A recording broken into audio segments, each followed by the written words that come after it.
J'ai pas le choix. Parce qu'en fait, les gars, en fait, je vous explique. Pourquoi je prends un mois de pause? Parce que durant ce mois de pause, j'aurai plus internet. J'aurai plus rien. Pour vous faire un topo, je ne serai plus ici. Je serai plus chez moi. Je me renouvelle. Je change de vie. Et je fais ça et pour ma vie personnelle, mais aussi pour ma vie, ma passion en fait. Je fais ça aussi pour ma passion. Donc c'est pour ça que les mois qui arrivent sont très très importants. Et c'est pour ça que je fais beaucoup de sponsors. Parce que ils vont déterminer ce qui va se passer dans quelques mois.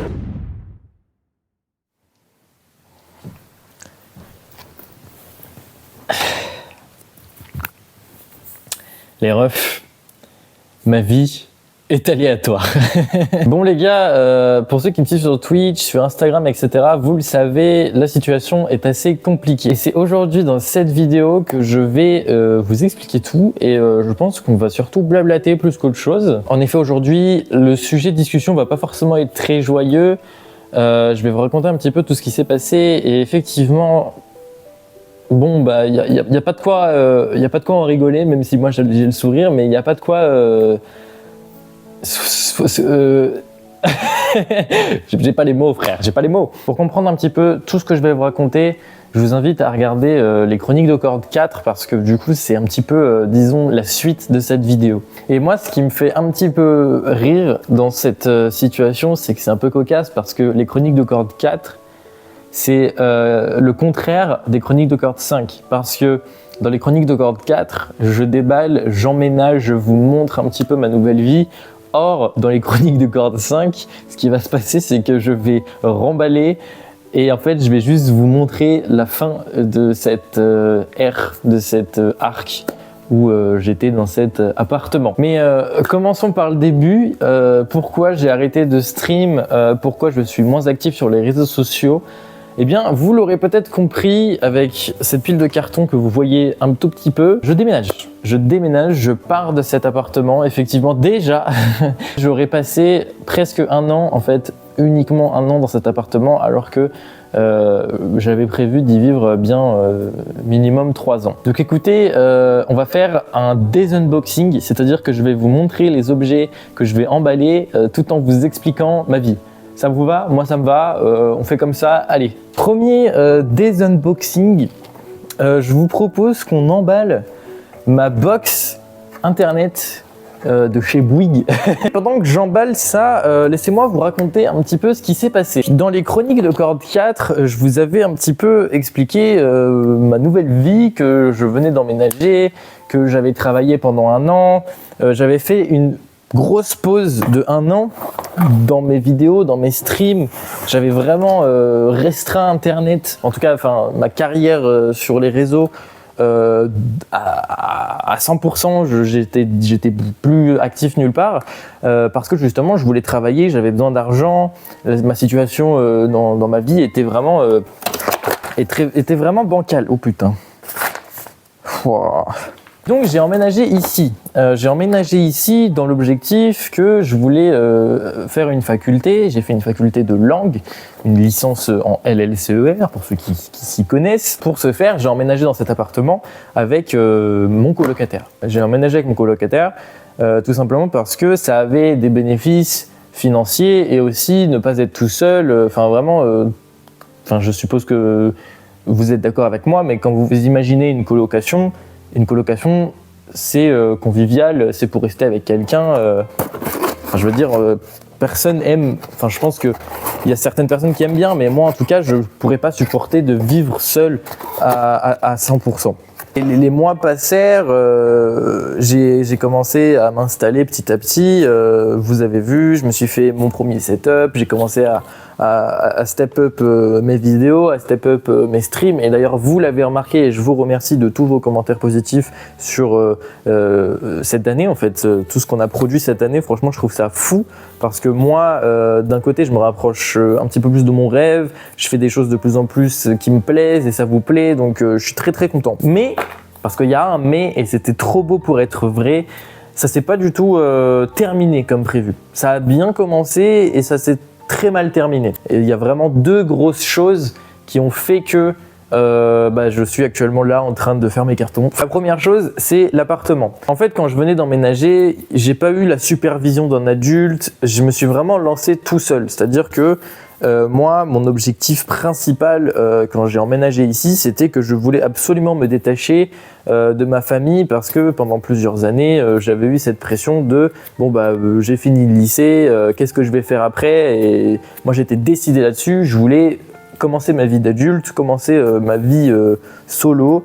Et donc, j'ai pris cet appartement-là un petit peu tout seul, avec mon colocataire. Cet appartement, pour moi, il était vraiment parfait au début et je le disais à tout le monde. Je disais, putain, j'ai un appartement trop cool et tout. En fait, aujourd'hui, je me rends compte qu'avec l'expérience que j'ai acquise, cet appart, en fait, il est bien. Mais moi j'ai besoin de mieux. L'appartement, disons qu'il est très bien placé. J'ai accès à tout à quelques mètres. J'ai des bars, j'ai des commerces, des cafés, j'ai le tram, des bus, des Vélib. En fait, j'ai tout ce qu'il faudrait pour un citoyen à proximité. Justement, en fait, je n'aime pas vivre en centre-ville. Déjà, premièrement, j'ai compris que, étant un campagnard, j'ai toujours vécu dans des petites villes, dans des trucs un peu calmes, pas très pollués, avec personne la nuit ou presque que des vieux la journée. Là, en fait, ça me change déjà.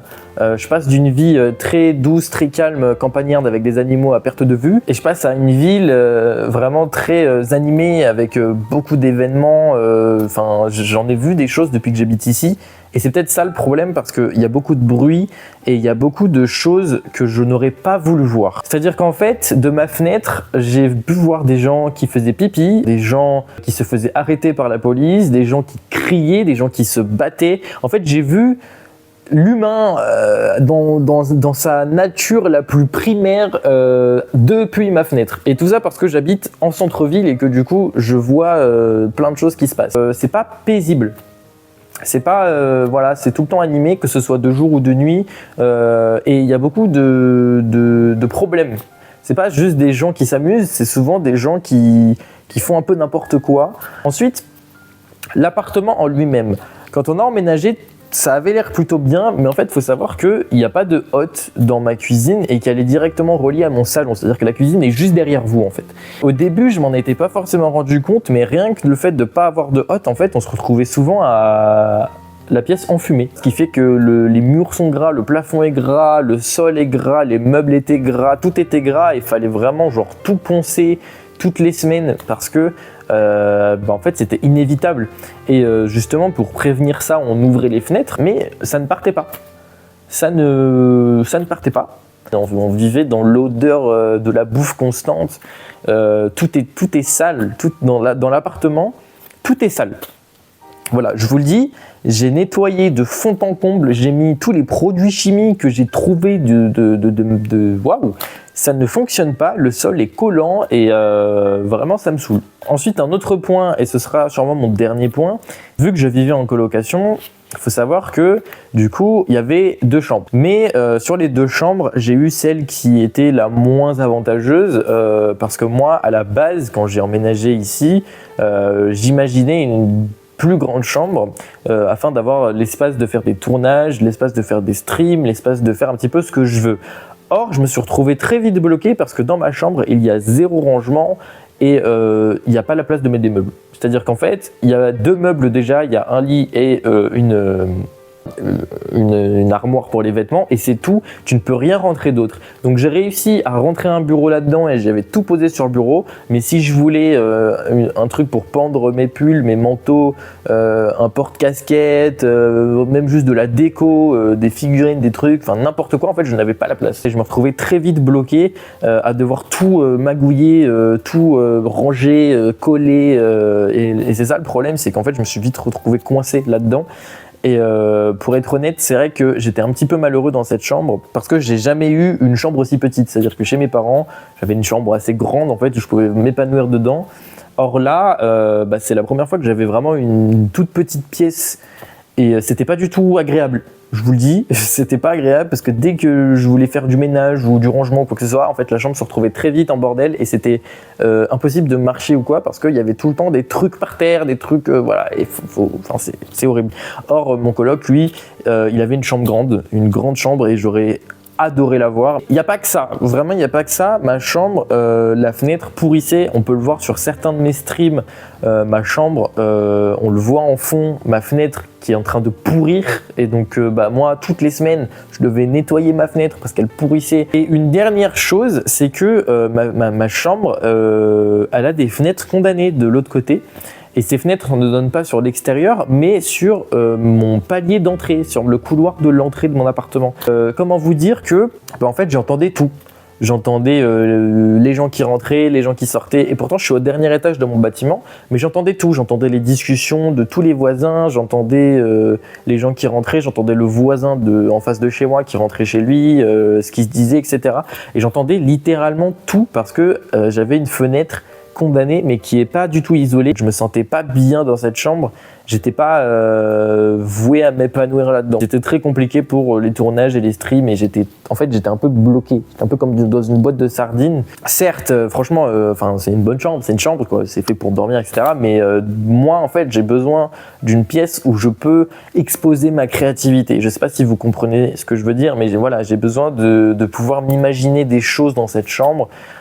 Pouvoir créer des scènes, si j'ai envie par exemple pour une vidéo de faire un petit tournage, une petite mise en scène, etc. Là je pouvais pas en fait. Ça me laisse l'occasion de vous parler du deuxième point, le point le plus important, celui qui fait surtout que je fais cette vidéo aujourd'hui.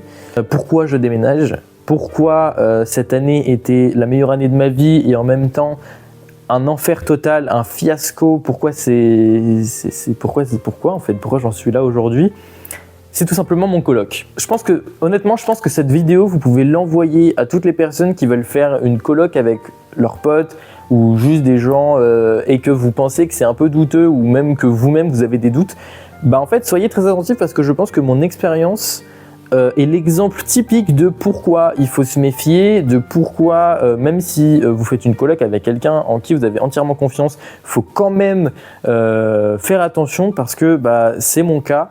Et c'est ce qui fait qu'aujourd'hui, je déménage et que pendant 1 an, ça a été problème sur problème. Comme je vous ai dit au départ, c'était plutôt pas mal. Ma colocation s'est plutôt bien passée, tout allait bien et vraiment au début, pour moi, c'était incroyable parce que ça ressemblait un peu à une vie de couple. Je voyais ça, en fait, de vivre avec quelqu'un, pour moi, c'est un peu partager tout.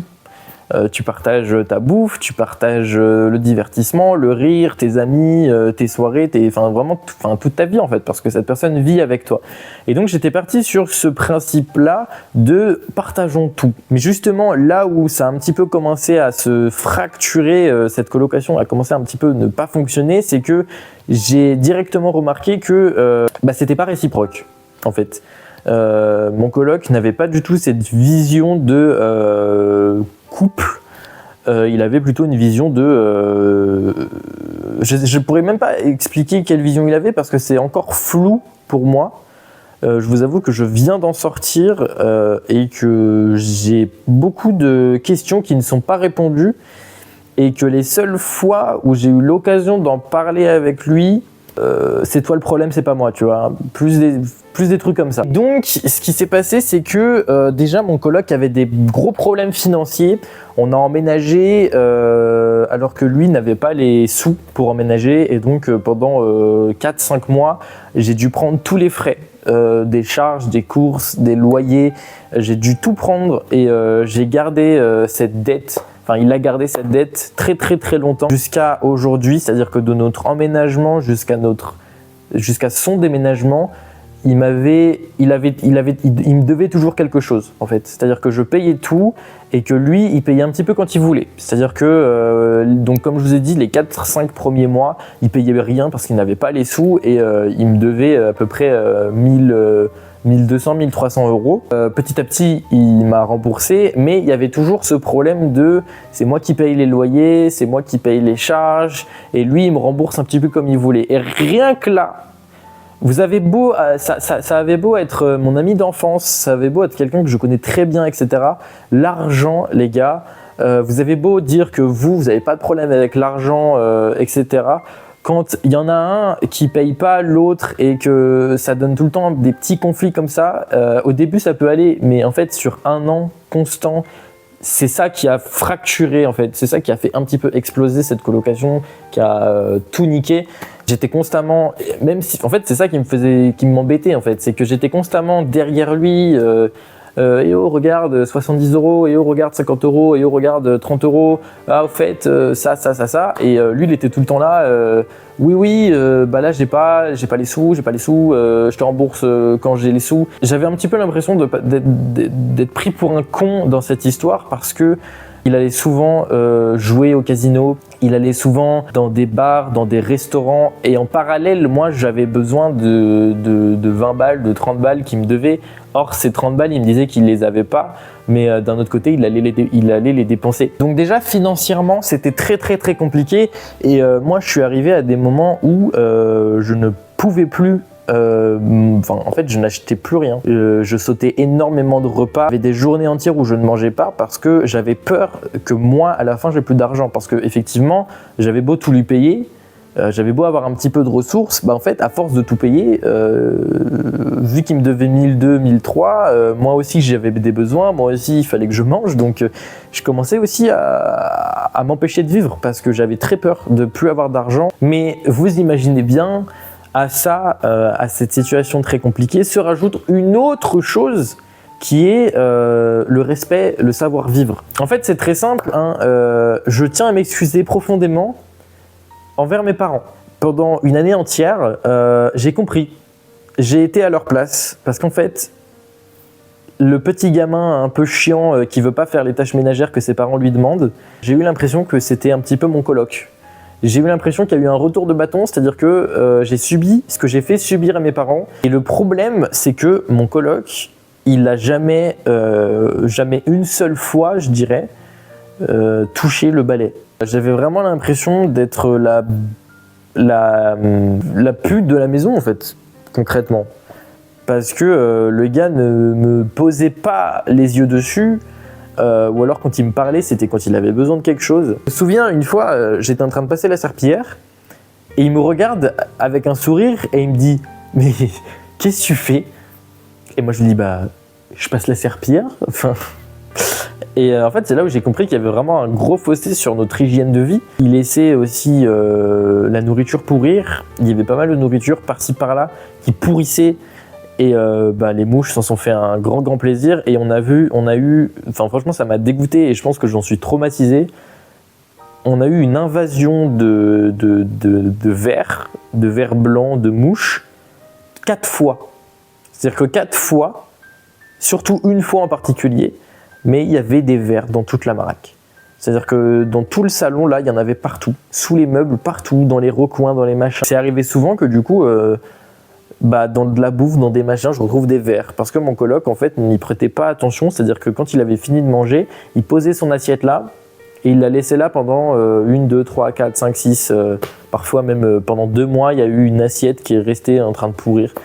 Et ouais, vraiment, c'était horrible. Il y avait de la pourriture de partout. Mais je pense que le pire, vraiment, là où je me suis senti le plus mal, c'était vers la fin. Vraiment, je pense que c'était l'un des pires moments de ma vie. Ce qui s'est passé, c'est que mon coloc, je ne le reconnaissais plus.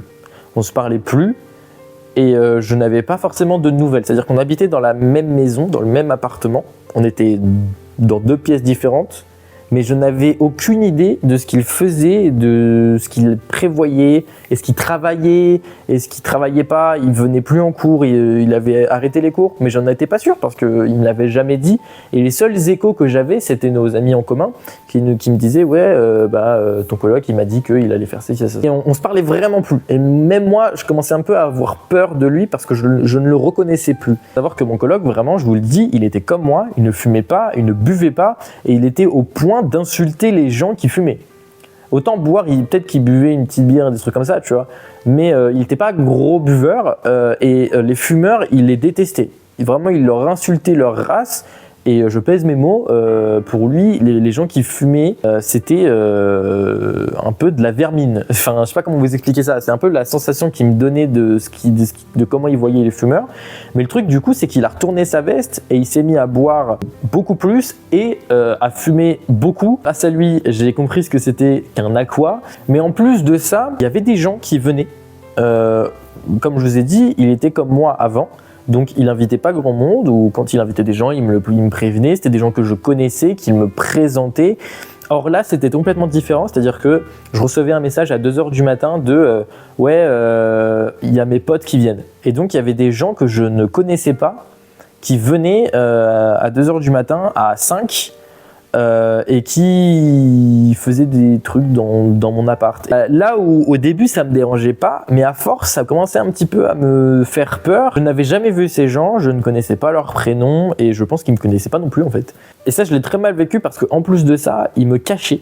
C'est-à-dire que quand j'étais dans le salon, quand j'étais exactement dans la même position ici, ils venaient me voir et ils me disaient « Ouais, ils arrivent, donc je ferme la porte. » Et moi je lui dis pourquoi tu fermes la porte? Parce que justement, je me dis, cool, s'ils arrivent, ça va être l'occasion pour la première fois, je vais pouvoir rencontrer les gens qui l'invitent, ça va être cool. Et il me dit, non, mais parce que ça risque de mal tourner, je sais plus trop ce qu'il avait dit, je crois qu'il avait pas trop assumé ce qu'il avait dit, parce que je lui avais demandé de répéter, mais il m'avait dit un truc du genre, non, mais vaut mieux que je ferme la porte, un truc comme ça. C'est quelques semaines plus tard que j'ai compris que, les gens qui venaient tous les soirs, qui était à 2 mètres de moi pendant que je dormais paisiblement, qui criait. En fait, il me voulait du mal. J'ai des messages et j'ai des mots aussi de vive voix qui me disent concrètement ils veulent te taper. Ils t'aiment pas, ils te connaissent bien, ils veulent te taper. Les mecs, je les connais pas. Je les ai jamais vus, je connaissais même pas leur prénom. Et surtout que ils étaient chez moi tous les soirs.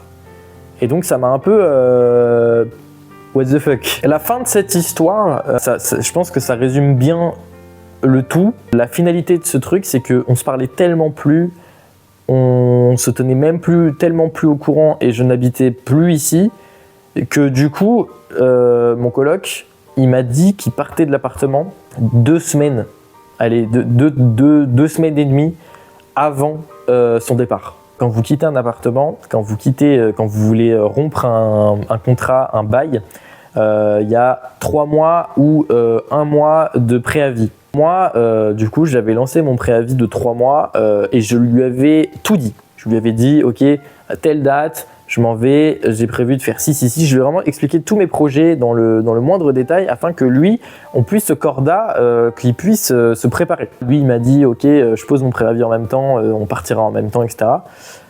Et non, il m'a annoncé du coup, comme je vous ai dit, 2 semaines à l'avance, son départ, qui partait, et en fait il est parti 1 mois avant moi. Il m'a laissé avec le loyer de l'appartement qu'on divisait par 2, cette fois-ci, non, du coup en fait tout ce qu'on divisait par 2, c'est tout à ma charge, même si ça n'a pas été très réglo, parce qu'en fait, le jour où il est parti de l'appartement, il m'a bloqué de partout. Il est parti fin avril, et du coup fin avril, il y a les frais d'électricité et de gaz qui sont à payer. Il m'a un peu laissé au dernier moment, dans la panique, en mode donc là je dois gérer un loyer seul, des charges seules, et en fait tout ce qu'on payait à 2, tout ce qui était avantage de la colocation, là tu me lâches quoi. J'ai vendu mes affaires parce que effectivement non, je n'avais pas assez d'argent pour payer le loyer de ce mois-ci tout seul. Ce qui fait que, en conclusion, pause, plus d'appart, et on en est là. J'ai fini. Merci de m'avoir écouté. Waouh! Oh, le gars parle, il parle.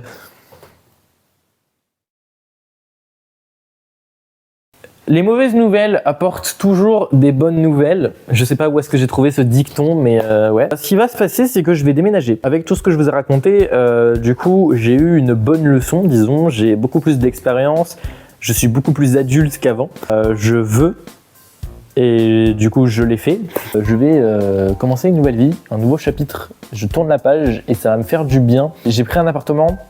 Tous les défauts que je vous ai cités, j'ai pris un appartement qui ne les a pas. J'ai décidé de prendre un appartement beaucoup plus grand que celui-ci, avec une hotte. Tout est séparé. C'est une cuisine séparée, des toilettes séparées. Et il y a 2 chambres. Je vais faire de cette chambre un bureau.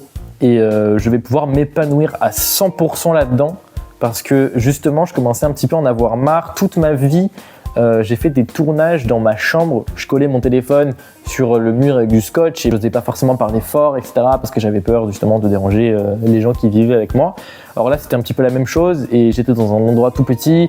C'était pas forcément bien. Pour être honnête avec vous, j'étais pas du tout productif là-dedans, franchement. En fait, le fait de travailler dans ma chambre, ça faisait que j'avais mon lit et j'étais pas forcément dans cette optique de travail. J'étais plus dans l'optique de je peux faire une petite sieste, je peux bosser dans mon lit, etc. Et en fait, c'était pas du tout productif. Alors là, j'ai décidé de me prendre un appartement où j'aurai une pièce de travail et une pièce pour dormir. Et j'ai très hâte de vous montrer ça. Il me reste plus beaucoup, il me reste 3 semaines avant de déménager, avant de partir de cet endroit qui est franchement... je suis pas heureux là-dedans. Mais ouais, on n'a plus qu'à dire au revoir à cet appart et je me casse. Et franchement, je pense que... Je sais pas quand est-ce qu'on se retrouve, je sais pas quand est-ce que je reprends la vidéo, on verra. Vous le verrez, mais à plus tard. Pour moi, ce sera des semaines. Pour vous, ce sera quelques secondes. Au revoir clic-clac. Au revoir canapé tout moche. Au revoir cuisine. Au revoir salon. Au revoir tout ça là. Au revoir. Surtout toi là. Toi, je ne t'aime pas. Toi, franchement, je sais pas pourquoi t'es encore là. Au revoir chambre. Au revoir. Studio d'enregistrement, bureau tout petit, de 2 mètres carrés là, au revoir, franchement, adieu. Et par-dessus tout, au revoir, chambre que je n'ai jamais eu l'occasion de connaître parce que j'avais interdiction d'y rentrer. J'ai payé pendant 1 an pour cette pièce et j'avais interdiction d'y poser les pieds. Je suis heureux, je suis refait de ma vie. Bref, à plus tard.